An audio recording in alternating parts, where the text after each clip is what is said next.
ഈ ഒരു കാരണവുമില്ലാതെ യേശുവിനെ ക്രൂശിച്ചു.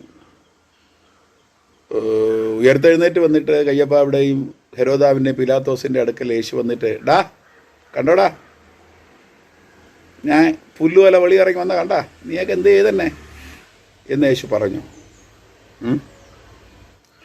യേശു ഒരു കാരണമില്ലാതാണ് ക്രൂശിക്കപ്പെട്ടത്. ഞാൻ പറയട്ടെ, ഇന്നിവിടെ ഈ പെന്തക്കോസ്ത് അല്ലെങ്കിൽ ക്രൈസ്തവ ഇടങ്ങളിലൊക്കെ പല ആരോപണങ്ങൾ പലർക്കെതിരെ ഉന്നയിക്കപ്പെട്ടിട്ടുണ്ട്. പോക്സോ കേസ്, പെണ്ണ് കേസ്, സാമ്പത്തിക കേസ്, കുടുംബം, പാസ്റ്റർമാർ ഏക ഭാര്യ അധ്യക്ഷൻ ആകണം, ഡൈവോഴ്സ്, ഇങ്ങനെയൊക്കെയുള്ള വിഷയങ്ങൾ, സാമ്പത്തിക തട്ടിപ്പുകൾ, പല ഇങ്ങനെയൊക്കെയുള്ള ആരോപണങ്ങളൊക്കെ പലർക്കെതിരെയും കടന്നു വന്നിട്ടുണ്ട്. അപ്പോൾ ആരോപണം നേരിട്ടു അവരെല്ലാം, പലരും വിമർശിക്കുന്നു ഒക്കെ ചെയ്യുന്നു. അപ്പോൾ ആ സമയത്ത് ഈ ആരോപണം നേരിടുന്നവർ മനുഷ്യൻ്റെ മുമ്പിലും കോടതിയിലും ഇവിടെയൊക്കെ കടന്നു പോകേണ്ട സാഹചര്യങ്ങൾ വരുന്നു. അവരതിൽ നിന്ന് എങ്ങനെയെങ്കിലും ഊരാൻ വേണ്ടിയേ നോക്കത്തുള്ളൂ. അത് ലോകപരത്തിൽ അങ്ങനെയാണ്, ഊരാൻ വേണ്ടി നോക്കാറുണ്ട്. അപ്പോൾ ചിലരൊക്കെ ഇത് കേസൊക്കെ ആകുമ്പോൾ സാക്ഷികളെ സ്വാധീനിക്കും, പിന്നെ അത് കഴിഞ്ഞിട്ട് മറ്റുള്ളവരെ എങ്ങനെ കോംപ്രമൈസ് ചെയ്യാൻ വേണ്ടി നോക്കും. എങ്ങനെയെങ്കിലും ആ അപവാദത്തിലിരുന്ന്, ആ പ്രശ്നത്തിലിരുന്ന് ഇവർ ഊരി പുറത്തു വരാറുണ്ട്. മനസ്സിലായല്ലേ? ക്രൈസ്തവ മാർഗത്തിൽ അപവാദം, ആരോപണം കേൾക്കപ്പെട്ട പല വ്യക്തികളുമാണ്. അവരുടെയൊക്കെ വിധി പകർപ്പുകളൊക്കെ കാണുമ്പോഴൊക്കെ അത് വ്യക്തമായിട്ട് നമുക്ക് മനസ്സിലാക്കാൻ പറ്റും. അപ്പോൾ ഇവരാരും എവിടെയെങ്കിലും സ്റ്റേജിൽ എനിക്കിങ്ങനെ ഒരു തെറ്റ് പറ്റി, ഈ ആരോപിച്ച കുറ്റം ശരിയാണ്, ഞാനൊരു മനുഷ്യനാണ്, ഇങ്ങനെ ഒരു തെറ്റ് പറ്റി, അത് പിന്നെ എനിക്ക് എൻ്റെ അബദ്ധമാണ്, ഞാൻ ദൈവത്തോട് ക്ഷമ ചോദിച്ചു, അല്ലെങ്കിൽ പിന്നെ നിങ്ങളും എന്നോട് ക്ഷമിക്കണം എന്ന് പറഞ്ഞ് ഈ ക്രൈസ്തവ മാർഗത്തിൽ നിൽക്കുന്നവർ ഈ മാർഗാനുസരണമായിട്ടൊക്കെ പുറത്ത് വന്ന എത്ര പേരുണ്ട്? വാസ്തവത്തിൽ അങ്ങനെ പുറത്ത് വന്ന ആരെങ്കിലും ഉണ്ടെങ്കിൽ അവർ പൊന്നായി ശോഭിച്ച് അവർ അനേകരെ തകർന്നവരെ ഉദ്ധരിക്കത്തക്കവണ്ണമുള്ള കരുത്തും ജീവനും ആർജിച്ച് അനേകർക്ക് കൈമാറിക്കൊടുത്ത് കരം പിടിച്ച് എഴുന്നേൽപ്പിക്കുവാൻ അവരെ ദൈവം ഉപകരിച്ചേനെ. പക്ഷെ മറിച്ച് ലോകത്തിലെ മാങ്കൂട്ടങ്ങളൊക്കെ പോലെ പിന്നെ ഇവർ ഒക്കെ അവർ ന്യായീകരിക്കാൻ വക്കീലന്മാരൊക്കെ സ്വാധീനിച്ച് കാര്യങ്ങളൊക്കെ ചെയ്ത് മനുഷ്യരുടെ കാര്യങ്ങളൊക്കെ ചെയ്തിട്ട് അവസാനം ഇപ്പോൾ എത്രയോ തെറ്റ് ചെയ്തവർ പുറത്ത് കിടക്കുന്നു, എത്രയോ പച്ച തെറ്റ് ചെയ്യുന്ന നമുക്ക് എല്ലാവർക്കും അറിയാം. അവരൊക്കെ സാഹചര്യ തെളിവില്ല, അതില്ല, ഇതില്ല എന്നൊക്കെ പറഞ്ഞൊക്കെ പുറത്തു വന്നു. ഈ ആരോപിതരായവരൊക്കെ ദൈവദത്തമായിട്ട് പുറത്തു വരുന്നതും ഇവരുടെ മാനുഷികമായ അനുഭവങ്ങളിലൂടെ പുറത്തു വരുന്നതും രണ്ടും രണ്ടാണ്. ഞാൻ പറയട്ടെ, യേശു ഒരു കാരണമില്ലാതെ ക്രൂശിക്കപ്പെട്ടു. ഞാൻ ഈ കാരണത്തോടുകൂടെ ക്രൂശിക്കപ്പെട്ടവരെ കുറിച്ചാണ്. ഈ കാരണത്തോടുകൂടെ ക്രൂശിക്കപ്പെട്ടവർ നിങ്ങൾക്ക് ബൈബിൾ പ്രകാരം വാസ്തവത്തിൽ നിങ്ങളത് ഏറ്റുപറഞ്ഞ് വന്നിരുന്നെങ്കിൽ നിങ്ങളുടെ അകത്തുള്ള ജീവൻ മുമ്പത്തെക്കാലം കരുത്ത്, മൂർച്ച വർദ്ധിക്കുന്ന ജീവനായിരിക്കുമായിരുന്നു. പക്ഷേ നിങ്ങൾ തന്നെ ന്യായീകരിച്ച് പല കാര്യങ്ങളൊക്കെ ഞങ്ങൾ ചെയ്തില്ല എന്നൊക്കെ പറഞ്ഞ് അതൊക്കെ ചെയ്ത് നിങ്ങളെ പഴയ പ്രസംഗ പാനിയിൽ വീണ്ടും പ്ലാറ്റ്ഫോമും പഴയ ആൾക്കാരെ കൂട്ടുകാരന്മാരൊക്കെ വിളിക്കുമ്പോൾ ഒന്നുമില്ല, അതൊക്കെ തേഞ്ഞുമായി ഞങ്ങൾ പോയി. പക്ഷേ ആ അന്നത്തെ മൂർച്ചയുള്ള ജീവനുള്ള ശുശ്രൂഷയും പിൻപത്തേതിലുള്ളതും തമ്മിൽ സാരാംശത്തിൽ അജഗജാന്തരം വ്യത്യാസമുണ്ട്. അത് പ്രാപിക്കുന്നവരിലും അത് കേട്ട് നിലനിന്ന് ഫലം കായ്ക്കുന്നവരിലും അത് തിരിച്ചറിയാൻ വേണ്ടി പറ്റും. അതുകൊണ്ട് ഞാൻ പറഞ്ഞു വരുന്ന ഒരു വിഷയം, ദയവേത് കാരണത്തോടുകൂടെ ക്രൂശിക്കപ്പെട്ട് നിങ്ങൾ ന്യായീകരിച്ചൊക്കെ പലരെ സ്വാധീനിച്ചൊക്കെ പുറത്തെല്ലാം ഇറങ്ങി ഫ്രീ ആയിട്ട് വന്ന് പഴയ കൂട്ടുകാരന്മാരെ വെച്ച് മീറ്റിംഗ് നടത്തി സ്റ്റേജിൽ കയറി നിന്നിട്ട് എനിക്കെതിരെ ഒരു ചുക്കും നടന്നില്ല, എന്നെ ഒരുപാടെണ്ണം എഴുതി വിമർശിച്ചു, കണ്ടാ എനിക്ക് മീറ്റിംഗ് കിട്ടുന്നു എന്ന് നീയൊക്കെ പറയരുത്. അതിന് കൃപാസനത്തെ ഉപയോഗിക്കരുത്. മനസ്സിലായില്ലേ? എടാ, ഒരു കാരണമില്ലാതെ ക്രൂശിക്കപ്പെട്ട യേശുവിൻ്റെ മാതൃക അപ്പോഴും ഉയർത്തിയപ്പോഴും അവൻ പിതാവിന് വിധേയപ്പെട്ടിരുന്നു.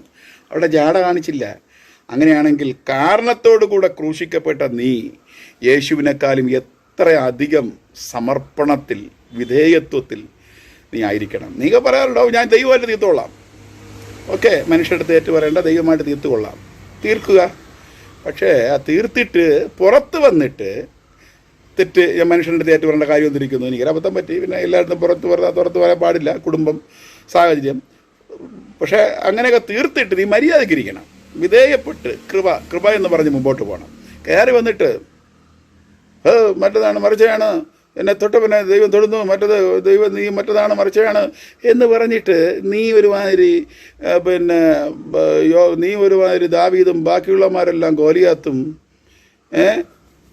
എന്ന നിലയിലുള്ള ഈ നിൻ്റെയൊക്കെ ഈ ജാട സംസാരങ്ങളുണ്ടല്ലോ, ഇത് കേൾക്കുമ്പോഴാണ് ചൊറിഞ്ഞു വരുന്നത്.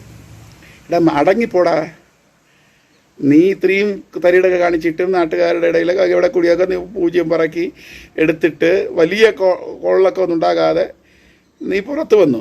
ആത്മാവിൽ പുറത്ത് വന്ന കാര്യം വിട്, നീ പ്ലാറ്റ്ഫോമിൽ അങ്ങോട്ടും ഇങ്ങോട്ടും വിളിക്കുന്നു, കാണിക്കേട്ടുന്നു, ഓരോ രാജ്യങ്ങൾ പോകുന്നു എന്ന് പറഞ്ഞത് കൊണ്ട് ആത്മാവിൽ നീ പുറത്ത് വന്നു എന്ന് പറയണമെന്നില്ല.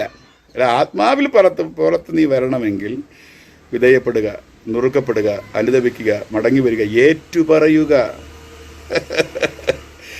ഏറ്റുപറയുക എന്നൊരു വിഷയമുണ്ട്. നിനവെ പട്ടണം നശിക്കും ദൈവം വാക്കുവാർ അവരെ നുറുക്കപ്പെട്ടു, മാനസാന്തരപ്പെട്ടു, ഏറ്റുപറഞ്ഞു. അപ്പോൾ ഏറ്റുപറയുന്ന മണ്ഡലത്തിൽ നിങ്ങൾ പരാജിതരായിരിക്കുന്നു. അതുകൊണ്ട് ഇങ്ങനെയൊക്കെയുള്ള വിഷയങ്ങൾ വരുമ്പോൾ കാരണത്തോടു കൂടെ ക്രൂശിക്കപ്പെട്ട് അപവാദങ്ങൾ കേട്ട്, വിമർശനം കേട്ട്, എല്ലാം കേട്ട് വച്ചിട്ട് നീയൊക്കെ ഒരു ആൾക്കാർ വീണ്ടും നിന്നെ അംഗീകരിക്കുന്നു, മീറ്റിങ്ങിന് വിളിക്കുന്നു എന്നതുകൊണ്ട് ആത്മാവിൽ നീ പുതുക്കത്തിലാണ് എന്ന് ചിന്തിക്കരുത്. ആത്മാവിലെ പുതുക്കം, ആത്മാവിലെ പണി, ആത്മാവിലെ രൂപാന്തരം, ആത്മാവിലെ പ്രൊമോഷൻ എന്ന് പറയുന്നത് കഷ്ടത, സഹിഷ്ണുത, സിദ്ധത എന്നൊക്കെ പറയുന്ന ആ തലം ഉണ്ടല്ലോ, അത് സത്യസന്ധമായിരിക്കണം. നിൻ്റെ അഡ്വക്കറ്റും കൈക്കൂലിയും ഉടായ്പും മറവിലെ മറ്റുള്ളവരൊക്കെ പറഞ്ഞ് ധരിപ്പിക്കുന്നതും നിൻ്റെ വാക്ചാതുര്യങ്ങളും കൊണ്ടല്ല. അങ്ങനെ കൊണ്ടൊക്കെ പുറത്തു വരാം. നീ ദൈവത്തോടെ കയറ്റ് പറഞ്ഞ് കാര്യങ്ങളൊക്കെ നിന്നോ, പക്ഷെ അത് കറക്റ്റ് റൂട്ടല്ല. അങ്ങനെ നീ പുറത്ത് ദൈവദത്തമല്ലാതെയൊക്കെ പുറത്ത് നീ വന്ന് വീണ്ടും ആൾക്കാരെ നിന്നെ മീറ്റിംഗ് വിളിച്ച് പ്ലാറ്റ്ഫോമിലൊക്കെ നിൽക്കുന്നു എങ്കിലും അവിടെയും നീ കൃപ എന്നേ പറയാം. വീണ്ടും നീ ജാട കാണിക്കല്ലേ. അങ്ങനെ കുറേ എണ്ണം ജാട കാണിക്കുന്നു. 1-2 കൂട്ടുകാരെ എനിക്കറിയാം, അവരുടെ ആരോപിതരായിട്ടുണ്ട്. പക്ഷെ അവരൊക്കെ പലതരത്തിലൊക്കെ പുറത്ത് വന്നു. ഏതരത്തിൽ പുറത്ത്, ദൈവദത്തമായിട്ടോ മനുഷ്യദത്തമായിട്ടോ അവരുടെ സ്വാഭാവിക ഇതിലൂടെ പുറത്ത് വന്നു. അത് വിടാം. പുറത്ത് വന്നിട്ട് അവർ വിധേയപ്പെട്ടു പോകുന്നവരുണ്ട്. ചിലവന്മാർ കയറി നിന്നിട്ട് ഇതേപോലത്തെ ജാട കാണിക്കുന്നു. ഇത് അടുത്ത ദൈവം നിനക്ക് തരുന്ന പണി. അടുത്ത് നിനക്ക് നീ കാരണത്തോടെ ക്രൂശിച്ചാലും കാരണമില്ലാതെ ക്രൂശിക്കപ്പെട്ടാലും അടുത്ത് നീ നേരിടാൻ പോകുന്നത് നിൻ്റെ മനസ്സിനും തോതിനും ഒത്തവണ്ണമായിരിക്കണമെന്നില്ല. അപ്പോൾ ദൈവത്തിൻ്റെ അടുക്കൽ വിളയാടരുത്. കഴിഞ്ഞ ദിവസം ഞാനാണെങ്കിൽ ഉടായ്പ രോഗശാന്തിയെക്കുറിച്ച് പറഞ്ഞു. കുറേയൊക്കെ ഫോൺ വിളിച്ചു ദൈവം സൗഖ്യമാക്കില്ല. ഞാൻ സൗഖ്യത്തിന് എതിരൊന്നുമല്ല. പക്ഷേ ഞാനൊരു കാര്യം പറയട്ടെ, ഇന്ന് നീ ആൾ ദൈവങ്ങളെന്ന് പറഞ്ഞ് TV ഫോളോവേഴ്സ്, പാസ്റ്റർമാർ, ബ്രദർമാർ, അച്ഛന്മാർ, യവന്മാരുടെ അടുത്തൊക്കെ എല്ലാം നീ പോകുന്നു. മന്ത്രവാദിയുടെ അടുക്കല, ജിന്നിൻ്റെ അടുക്കല. യവന്മാർക്കും യവന്മാരുടെ ഭാര്യമാരും യവന്മാരുടെ ജീവിതത്തിൽ ചെറിയൊരു മൂക്കിപ്പനി വരുമ്പോൾ യവന്മാർ ഇവിടെ നിന്ന് വിസ എടുത്തുകൊണ്ട് പുറത്ത് പോയിട്ടാണ് ട്രീറ്റ് ചെയ്യുന്നത്. ഞാൻ പേര് പറയാം. ഇവിടെ നിന്ന് കണ്ണൂർ പോയി ഹാർട്ടിൻ്റെ രോഗത്തിന് വേണ്ടി ചികിത്സിച്ച, ഡൽഹിയിൽ നിന്ന് ഇവിടെ വന്ന് ഹാർട്ട് രോഗം ചികിത്സിച്ച പാസ്റ്റർ, തിരുവനന്തപുരത്ത് പോയി കണ്ണൂർ പോയി ഒരു വൈദ്യൻ്റെ അടുത്ത് പോയി ചികിത്സിച്ച പാസ്റ്റർമാർ, ഇവിടെ നിന്ന് പുറത്ത് പോയിട്ട് കോട്ടയത്ത് നിന്ന് പുറത്ത് പോയിട്ട് ഭാര്യയുടെ മുഴ മാറ്റി ഈ മുഴ ഓപ്പറേഷൻ ചെയ്ത പാസ്റ്റർമാർ, എത്ര കാര്യങ്ങൾ അറിയാം. ഞാനോ ഈ വർഷം ആരുടെ പേരൊന്നും പറയില്ല. പിന്നെ പഴയ കുറേ വീഡിയോകളൊക്കെ ചേട്ടത്തൊക്കെ മാറ്റിയാണ്. എനിക്ക് തന്നെ എന്തിന് ആവർത്തന വിരസത. അതുകൊണ്ട് കുറച്ച് വീഡിയോകളൊക്കെ എനിക്ക് തന്നെ ഒരു പുച്ഛ ഇന്ന് ഞാൻ ഓരോരുത്തന്മാരെ പറയുന്ന പേരുകൾ പറഞ്ഞുകൊണ്ടൊക്കെ ഇരിക്കുന്നു. പക്ഷേ നിനക്ക് രോഗശാന്തിക്ക് വേണ്ടി പ്രാർത്ഥിക്കാം. പക്ഷെ നീ രോഗശാന്തി വിശ്വസിക്കണം. പാവപ്പെട്ട വിശ്വാസിയുടെ അടുക്കൽ ദൈവം നിന്നെ ഹീൽ ചെയ്യും, മുഴയെടുത്ത് മാറ്റും, അത്ഭുതം ചെയ്യും, അടയാളം ചെയ്യും, ഇപ്പോൾ മാറി തീർന്നു എന്നൊക്കെ പറഞ്ഞ് ക്ലിപ്പ് എടുക്കുമ്പോൾ ഉണ്ടല്ലോ, നിൻ്റെ വ്യക്തിപരമായ ജീവിതം, നിൻ്റെ കുടുംബത്തിലോ നിനക്കോ എന്തെങ്കിലും വരുമ്പോൾ, ചെറിയൊരു മൂക്കുപനി വരുമ്പോൾ, നീയൊക്കെ എല്ലാ മാസവും സ്ഥിരമായിട്ട് മസാജിന് വേണവന്മാർ, എല്ലാ മാസവും ചെറിയൊരു വിഷയം വന്നാൽ ബോഡി ചെക്കപ്പ് ചെയ്യുന്നമാർ, SUT അവരുടെയും പോയി ചെക്കപ്പ് ചെയ്യണ പാസ്റ്റർമാർ. അപ്പോൾ നിങ്ങൾ ചോദിക്കും, രോഗശാന്തി ഇല്ലാത്ത, രോഗശാന്തിയിൽ വിശ്വസിക്കുന്ന പാസ്റ്റർമാർ TPM-ലൊക്കെ ഇല്ലേ എന്ന്. അത് വേറെ. പക്ഷേ എനിക്ക് പലപ്പോഴും പരിതാപം തോന്നുന്നൊരു വിഷയം ഈ പൊടിക്കുഞ്ഞൊക്കെ. ഞാൻ അദ്ദേഹത്തിന് പ്രസംഗം കേട്ടിട്ടുണ്ട്. പൊടിക്കുഞ്ഞ് കൊട്ടാരക്കരൊക്കെ നല്ല പ്രാസംഗില്ലേ. അദ്ദേഹം എത്രയോ കൊല്ലം ജീവിക്കേണ്ടയാൾ. അദ്ദേഹം മരുന്നൊന്നും കഴിച്ചില്ലെന്നാണ് തോന്നുന്നത്. ഷുഗറൊക്കെ പിടിച്ചു. TPM-ൽ എത്രയോ പാസ്റ്റർമാർ എത്രയോ വർഷം ജീവിക്കേണ്ടവർ. അതും വേറെ രോഗശാന്തി എന്നൊക്കെ പറഞ്ഞ് ദൈവം നമുക്ക് ജ്ഞാനം, പരിജ്ഞാനം, വിവേചനം ഒക്കെ ദൈവം നമുക്ക് എല്ലാം നൽകി തന്നിട്ടുണ്ട്. ഈ രോഗശാന്തി നിത്യതയുടെ മുകളിലൊന്നുമല്ല, വചനത്തിൻ്റെ മുകളിലോ ആത്മീകം ഇതൊക്കെ എല്ലാം സൈഡായിട്ടൊക്കെ ഇവിടെ കൂടിയൊക്കെ കിട്ടും, കിട്ടാതിരിക്കും, അത്രയൊക്കെ ഉള്ളൂ. അപ്പോൾ അതിലെന്തിനോ പിടിച്ചിടുക്കിയിരിക്കുക എന്ന് പറയുന്നത് വലിയ കാര്യമാണ്. ചിലപ്പോൾ പിന്നെ കല്യാണം കഴിയാതിരിക്കുന്നത് ഭയങ്കര എന്തൊരു കാര്യം. കല്യാണത്തിൻ്റെ കാര്യം പറയുമ്പോൾ ഈ ജാട കാണിക്കെന്ന് പറയുമ്പോൾ വാസ്തവത്തിലെ ഈ ബെന്നിഗിനൊക്കെ ഈ ഫാമിലി പ്രോബ്ലം ഇങ്ങനെ ഇപ്പോൾ ഇവരൊക്കെ വിഷയമാണ്. പക്ഷേ ഈ ഫാമിലി പ്രോബ്ലം വരുന്ന പാസ്റ്റർമാർ വീണ്ടും, പാസ്റ്റർമാർ ഭാര്യമാരൊക്കെ പിരിഞ്ഞിരിക്കാറുണ്ട്.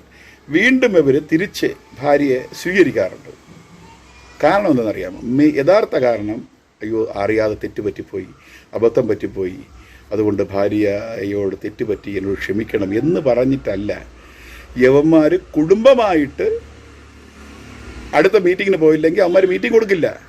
അപ്പോൾ യവന്മാരുടെ പ്ലാറ്റ്ഫോമിന് വേണ്ടിയാണ് അവളെ ഭാര്യമാരെ ഞാൻ വളരെ നിങ്ങൾക്ക് ആഴത്തിൽ പറയാം. ഇങ്ങനെയൊക്കെയുള്ള ഉടായ്പ വീരന്മാരുടെ ഭാര്യമാർ ഭർത്താക്കന്മാരിൽ നിന്ന് പിണങ്ങിയിരുന്നിട്ട് ഒരു സുപ്രഭാതത്തിൽ അവന്മാർ വന്ന് നിങ്ങളെ സ്വീകരിച്ചെങ്കിൽ അത് സത്യസന്ധപരമായിട്ടാണോ, യാഥാർത്ഥ്യമാണോ, അവന്മാരുടെ നിലനിൽപ്പിന് വേണ്ടിയാണോ എന്നുകൂടെ നിങ്ങൾ ആരായണം. അപ്പോൾ നിങ്ങൾ ആരാഞ്ഞുകൊണ്ടിരിക്കുകയാണെന്ന് എനിക്കറിയാം. ഓക്കെ, അതുകൊണ്ട് ദൈവത്തിൻ്റെ കൃപാസനത്തിൽ കയറി നീയൊക്കെ ജാട കാണിക്കരുത്. പാവപ്പെട്ട ജനങ്ങളെ കണ്ണുപൊട്ടിച്ച് ഈ ജാട കാണിക്കില്ലേ? ജനങ്ങൾ തിരിച്ചറിഞ്ഞുകൊണ്ടിരിക്കുന്നു. അടുത്ത തലമുറ പൂർണ്ണമായും തിരിച്ചറിഞ്ഞ് കഴിയും.